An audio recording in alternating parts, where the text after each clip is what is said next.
तो अब lesson number 1 ही अभी चल रहा है कि पार्ट बहुत लंबा है।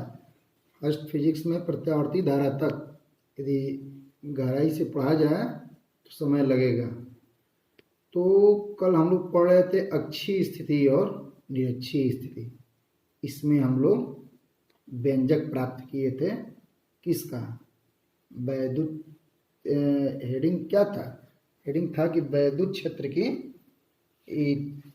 तीव्रता यानी वैद्युत द्विध्रुव की अच्छी स्थिति में किसी बिंदु पर वैद्युत क्षेत्र की तीव्रता का व्यंजक प्राप्त किए थे। ठीक है, तो आज हम लोग अब नया टॉपिक लेकर चल रहे हैं कि एक समान वैद्युत क्षेत्र में वैद्युत द्विध्रुव को घुमाने में किया गया कार्य, कितना कार्य होगा। ठीक है, तो ध्यान से देखिए। अब इसके लिए क्या करते हैं कि सबसे पहले ये एक वैद्युत क्षेत्र, मान लो कि वैद्युत क्षेत्र है ई। वैद्युत क्षेत्र क्या है? ई। ठीक है, अब क्या करते हैं कि मान लो कि इस वैद्युत क्षेत्र में कोई द्विध्रुव रखा है।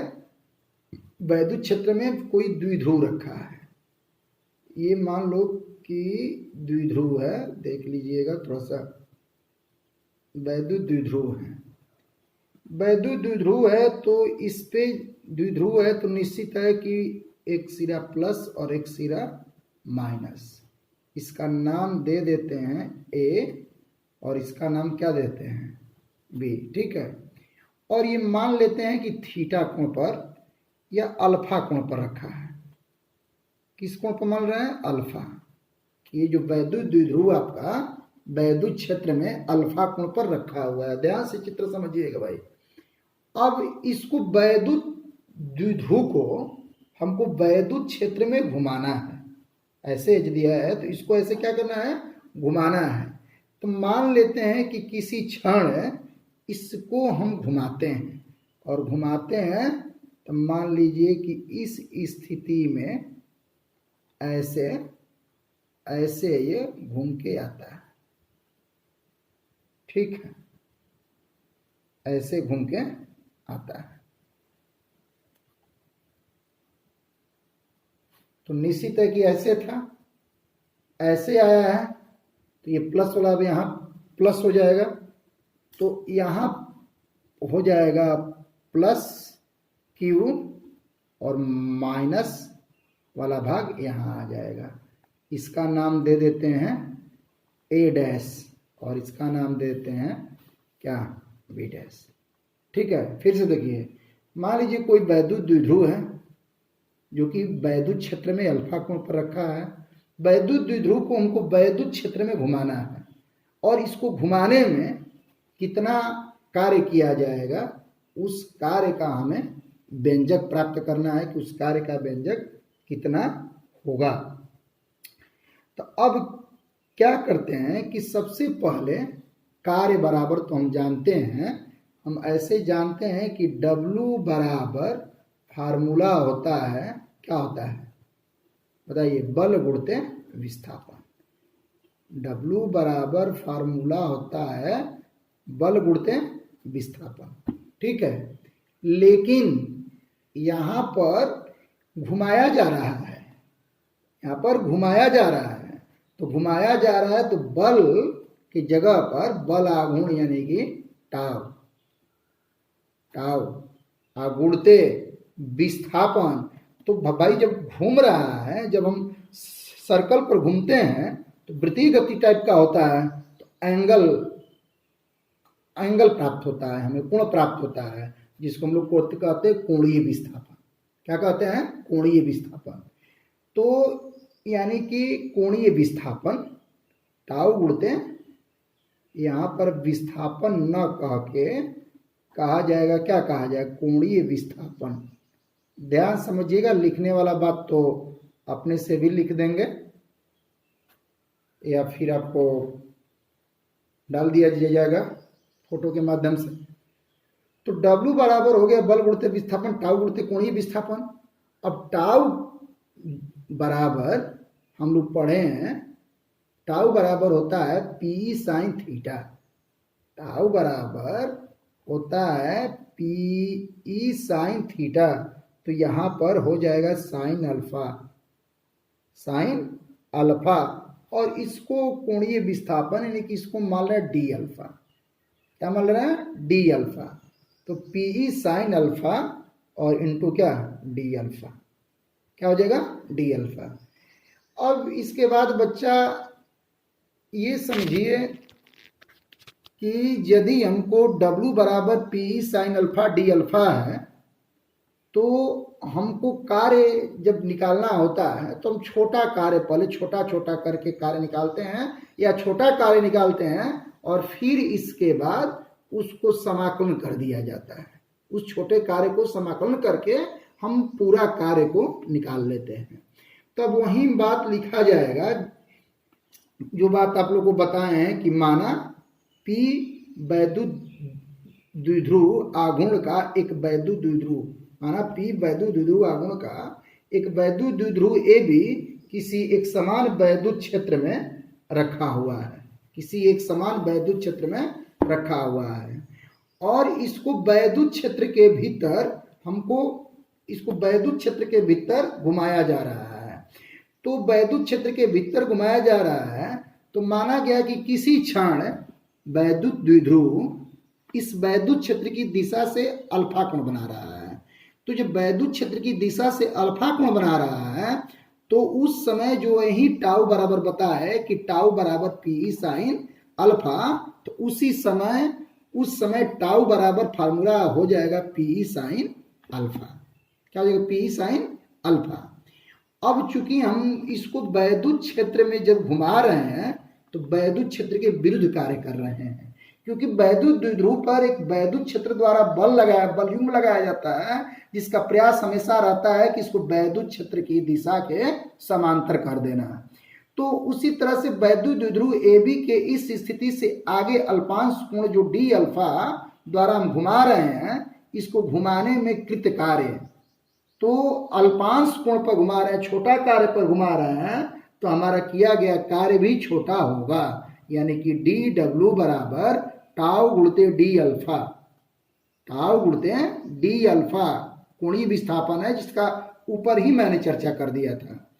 अब क्या है कि टाउ बराबर, तो टाउ बराबर पढ़े ही है कि पीई साइन अल्फा, यह हम लोग रियली फार्मूला निकाले थे कि टाउ बराबर फार्मूला होता है पी साइन थीटा।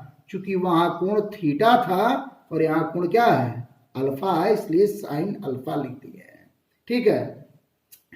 अब क्या करते हैं कि अब ये छोटा कार्य हमें प्राप्त हो गया। अब हमको पूरा कार्य ज्ञात करने के लिए हम मान लेते हैं कि वैद्युत द्विध्रुव प्रारंभिक स्थिति θ1 से θ2 तक घुमा है, तो इसमें किया गया कार्य कितना होगा।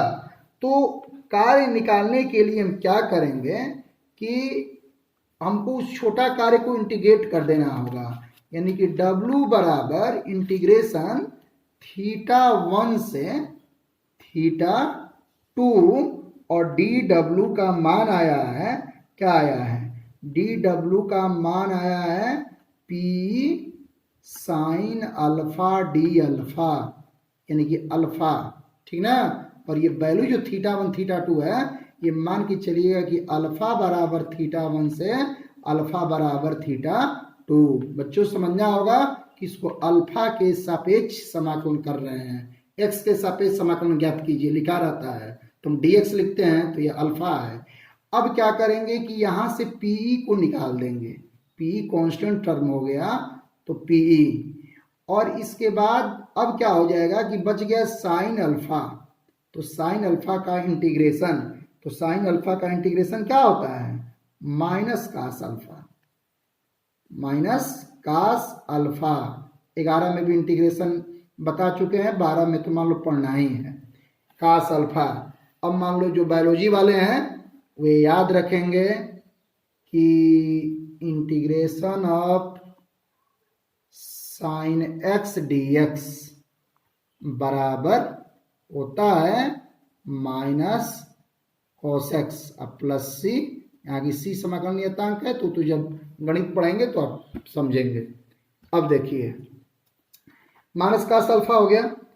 अब क्या करेंगे, और लिमिट इसका लिख दिया जाएगा θ1 से θ2।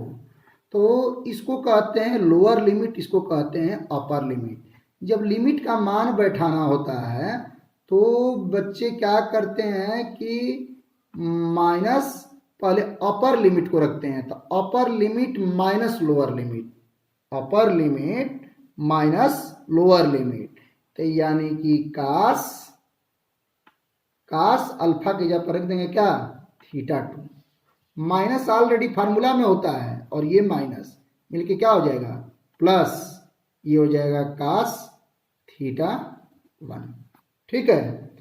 अब इसको क्या करेंगे कि चाहेंगे तो प्लस वाला को पहले, माइनस वाला को बाद में, तो यानी कि इसको लिख सकते हैं, क्या लिख सकते हैं कि W बराबर PE कास θ1 माइनस कास θ2। यह आपका व्यंजक प्राप्त हुआ, व्यंजक प्राप्त हुआ W का। ठीक है। अब क्या होता है कि यदि माना जाता है कि प्रारंभ में वैद्युत द्विध्रुव बाह्य क्षेत्र की दिशा में अनुरेखित है। बाह्य क्षेत्र की दिशा में अनुरेखित का मतलब कि ऐसे ना रख के ऐसे है, उस समय कोण 0 बनाएगा, इन θ1 का मान 0 और θ2 तो जो कहते हो।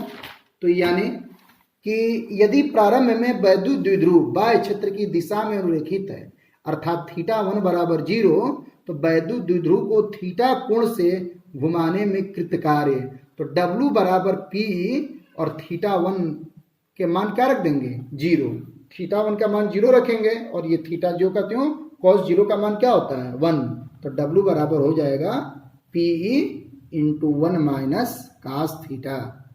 यह आपका व्यंजक हो गया। ठीक है। अब इसमें कुछ विशेष स्थिति है। विशेष स्थिति यह है कि यदि थीटा बराबर 0 डिग्री, थीटा बराबर 0 डिग्री, तो उस समय आपको याद रखना होगा कि W बराबर होगा PE। थीटा बराबर 0 नहीं, सॉरी 90 डिग्री, थीटा बराबर 90 डिग्री, तो W बराबर क्या होगा PE। क्यों होगा, क्योंकि सब जानते रहिए कि थीटा का 90 डिग्री रखेंगे तो गणित वाले तो जानते हैं, बायोलॉजी वाले ध्यान देंगे कि cos 90 बराबर क्या 0, cos 90 बराबर 0। दूसरा स्थिति है कि जब थीटा बराबर 180 डिग्री, तो उस समय W बराबर फार्मूला होता है 2PE।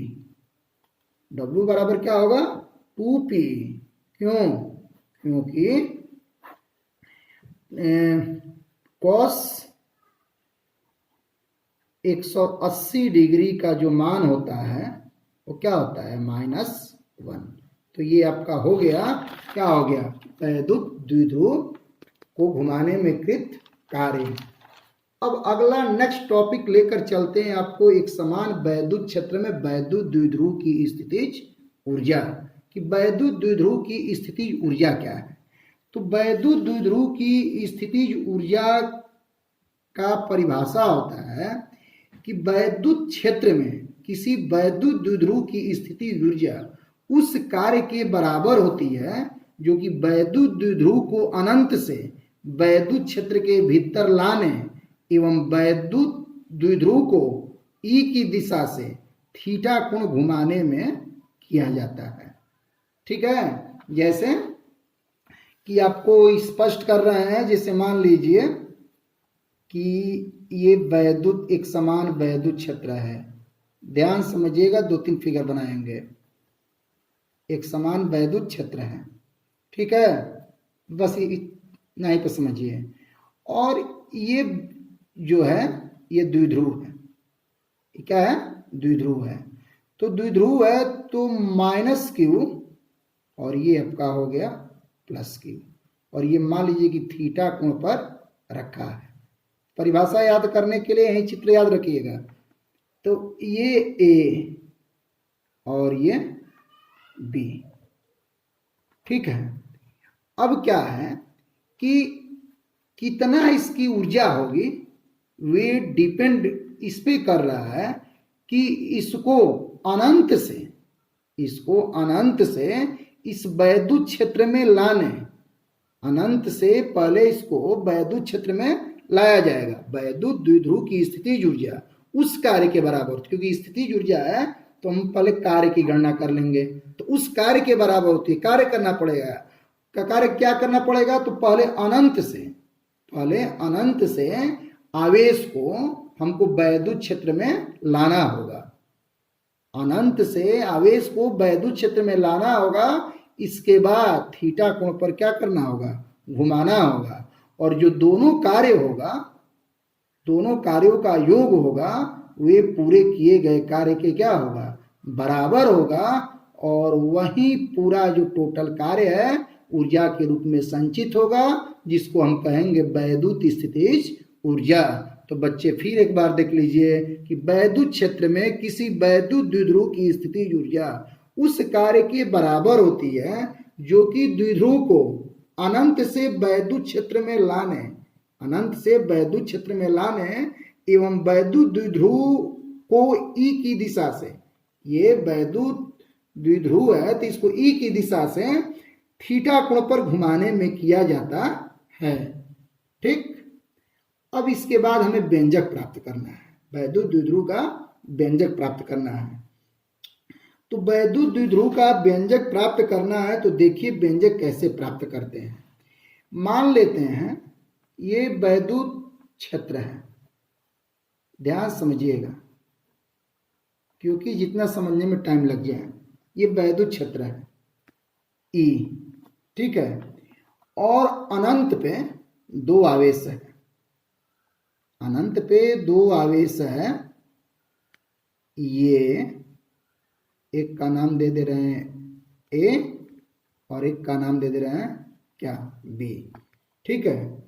अब इस आवेश को अनंत पे है तो परिभाषा ही कह रहा है कि वैद्युत द्विध्रुव की स्थितिज ऊर्जा उस कार्य के बराबर होती है जो कि द्विध्रुव को वैद्युत क्षेत्र में लाने, तो वैद्युत क्षेत्र में लाने, तो मान लो कि इस वैद्युत क्षेत्र में इसको ला रहे हैं, इस वैद्युत क्षेत्र में ला रहे हैं, इसमें मान लो कि प्लस है और इस पे मान लिया जाए क्या है, माइनस, इस पे प्लस है, इस पे प्लस है और इस पे क्या है, माइनस, ठीक है। अब क्या करेंगे कि वैद्युत क्षेत्र जो है वो आवेश पर बल लगाएगा, वैद्युत क्षेत्र आवेश पर बल लगाएगा, तो वैद्युत क्षेत्र आवेश पर बल लगाएगा यानी कि ऋण वाला को अपने तरफ आकर्षित करेगा, आकर्षित करेगा और इसको प्रतिकर्षित करेगा, यानी कि प्लस आवेश को वैद्युत क्षेत्र द्वारा प्रतिकर्षित किया जाएगा, जबकि माइनस को क्या किया जाएगा, आकर्षित किया जाएगा। अब बात रहा कि अब इस वैद्युत बल का तो मान बराबर है, यह F बराबर QE, F बराबर QE और यह भी F बराबर QE, दोनों बल जो हैं वो क्या है, परिमाण में बराबर है परंतु दिशा में क्या है, विपरीत है।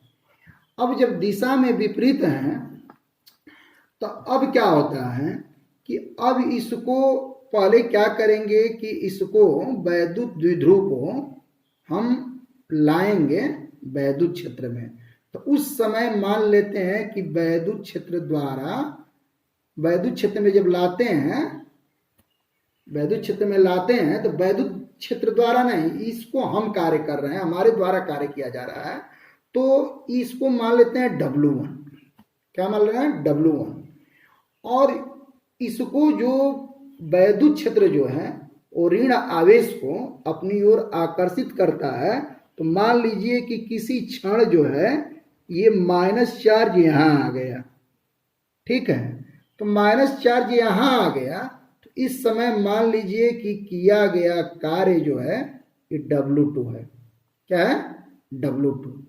अब जो है W1 और W2 ये टोटल कार्य जो होगा, ये पूरा निर्माण करने में वो टोटल किया गया कार्य जो होगा शून्य होगा, क्योंकि विस्थापन तो दोनों का बराबर है, लेकिन एक कार्य प्लस में होगा और एक कार्य किस में होगा, माइनस में, क्योंकि जब निकाय द्वारा कार्य किया जाता है तो माइनस में होता है और निकाय पर कार्य किया जाता है तो प्लस में होता है। ठीक है, तो मान लीजिए कि ये आपका द्विध्रुव का निर्माण हो गया। ठीक है, तो ये आपका रहा माइनस क्यू और ये रहा क्या, प्लस क्यू। नाम इसका दे देते हैं, एक का ए और एक का नाम क्या दे देते हैं, बी। ठीक है, अब क्या होगा कि इस पे बल जो है, इस पे जो बल है वो इधर का लगेगा। ये तो क्लियर हो गया कि वैद्युत क्षेत्र में आकर्षित, और इस पे बल जो है इधर का लगेगा। ठीक है, अब चित्र बन गया।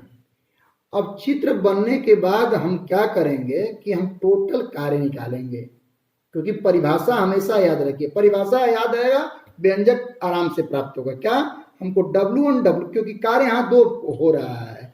अभी परिभाषा कह रहा है कि वैद्युत क्षेत्र में किसी वैद्युत द्विध्रुव की स्थिति जुड़ जाए, वैद्युत द्विध्रुव की स्थिति जुड़ जाए उस कार्य के बराबर होती है, जो कि वैद्युत द्विध्रुव को अनंत से, ये दूरी जो है, ये जो दूरी है इन्फिनिटिव है, ये जो दूरी है इन्फिनिटिव है, तो अनंत से वैद्युत क्षेत्र में लाने, अनंत से वैद्युत क्षेत्र में लाने, और लाने के बाद थीटा कोण पर घुमाने, वैद्युत क्षेत्र से थीटा कोण पर घुमाने, ये दोनों में किए गए कार्य के क्या होती है, बराबर होती है। जैसा कि हमने लिखा है कि माना कि ए बी वैद्युत द्विध्रुव प्लस क्यू तथा माइनस क्यू आवेशों से मिलकर बना है, जिनके बीच की दूरी आप लोग तो पहले से ही पढ़ रहे हैं कि 12, वैद्युत द्विध्रुव के बीच की दूरी 12। तो अब क्या होगा कि अनंत से दोनों आवेशों को, अनंत से दोनों आवेशों को ए बिंदु पर लाने में किया गया कार्य W2 प्लस W1। तो W2 का मान माइनस में, क्योंकि निकाय द्वारा और ये निकाय पर, कुल रिजल्ट इसका क्या आ गया, 0। तो पहले तो यहां लाए, लाने के बाद अब क्या हो गया कि इस माइनस क्यू को बिंदु बी तक, अब W2 का गणना करें तो माइनस क्यू को बिंदु बी तक लाने में किया गया कार्य। तब W2 की गणना करने के लिए फार्मूला लगेगा क्या कि F, यानी बल गुणित दूरी चाहिए, विस्थापन चाहिए। तो यहाँ पर वैद्युत क्षेत्र के संदर्भ में F बराबर फार्मूला बच्चा होता है QE, वैद्युत क्षेत्र की तीव्रता के रूप में, वैद्युत क्षेत्र के संबंध में। तो मान लो कि यही लिखे हैं कि माइनस क्यू आवेश को बिंदु ए से बिंदु बी तक, माइनस क्यू आवेश को बिंदु ए से बिंदु बी तक लाने में किया गया कार्य। तो W बराबर क्या, ये माइनस तो बस यही बता रहा है कि कार्य निकाय पर है, तो बल गुणित दूरी डायरेक्ट F की जगह पर क्या रख दिए, QE, और A से B की डिस्टेंस, तो A से B की डिस्टेंस कितना है, 12, तो यह रख दिए क्या, 12। ठीक है, यानी कि अब क्या करेंगे कि वैद्युत द्विध्रुव को बनाने में, अब वैद्युत द्विध्रुव का बनाने में किया गया कार्य W डैश बराबर W1 plus W2, and W1 का मान क्या है, 0, और W2 का मान है माइनस PE, W2 का मान है माइनस PE, क्योंकि यह जो देख रहे हैं माइनस, ठीक ना, और P बराबर क्या होता है, P बराबर फार्मूला होता है Q गुणित 12, तो Q गुणित 12 के बदले में हमने लिख दिया P, क्या लिख दिया, P, और ये E जो का त्यों, ये मान आपका प्राप्त किसका हो गया, ये मान प्राप्त हो गया W2 का। अब जब W2 माइनस PE है तो यानी कि W1 प्लस W2 यानी 0 माइनस PE बराबर माइनस PE। ठीक है, अब ये तो हो गया, अनंत से हम ला दिए उसको। अब इसके बाद वैद्युत द्विध्रुव को वैद्युत क्षेत्र के भीतर जब थीटा कोण से घुमाते हैं, तो अभी अगला इसके जस्ट पहले वाला हम लोग फार्मूला प्राप्त किया है कि W डैश इसको डाल देना है PE 1 minus cos theta, 1 minus cos theta, total कार्य, टोटल कार्य उस कार्य के बराबर होती है, किस कार्य के, कि अनंत से वैद्युत क्षेत्र में लाने और वैद्युत क्षेत्र के अंदर थीटा कोण पर घुमाने। तो अनंत से वैद्युत क्षेत्र में लाने में W डैश है और थीटा कोण घुमाने में डब्लू डबल डैश है। डब्लू डैश का मान आया है माइनस पी, इसका मान है P 1 minus cos theta. Minus P bracket खोलेंगे, P minus P cos theta, P से पी क्या हो गया, कट गया, बराबर डब्लू बराबर क्या बच गया, माइनस पी कास थीटा। यानी थीटा यही डब्लू यू के बराबर होगा। यानी थीटा कोण पर यदि हम घुमाते हैं द्विध्रुव कोण, तो उस समय स्थितिज ऊर्जा का व्यंजक होता है क्या, माइनस पीई कास थीटा। ठीक है, ध्यान से पढ़ लीजिएगा, बताया भी है, फिर इसको ध्यान समझिए, कोई दिक्कत हो तो लिख कर भेजा करिए। अब इसका विशेष स्थिति कि यदि थीटा बराबर 0 डिग्री, यदि थीटा बराबर 0 डिग्री, तो उस समय हमको 0 डिग्री कोण पर यू थीटा, तो यू थीटा बराबर होता है माइनस पी कास थीटा, तो यू 0 डिग्री बराबर हो जाएगा माइनस क्या हो जाएगा, पीई, माइनस पीई। ठीक है, और थीटा बराबर जब 90 डिग्री करेंगे, थीटा बराबर 90 डिग्री करेंगे, तो उस समय स्थितिज ऊर्जा इसका हो जाएगा 0, क्या हो जाएगा 0। और थीटा बराबर जब 180 डिग्री करेंगे, तो उस समय स्थितिज ऊर्जा का मान जो है हो जाएगा पीई। ठीक है, अब एक टॉपिक इसका बच रहा है, सवाल आप लोग घर पे बनाइए, एग्जाम्पल को देखकर बनाइए, और जो कठिन सवाल लगेगा उसी को बताया जाएगा। ठीक है, थैंक यू।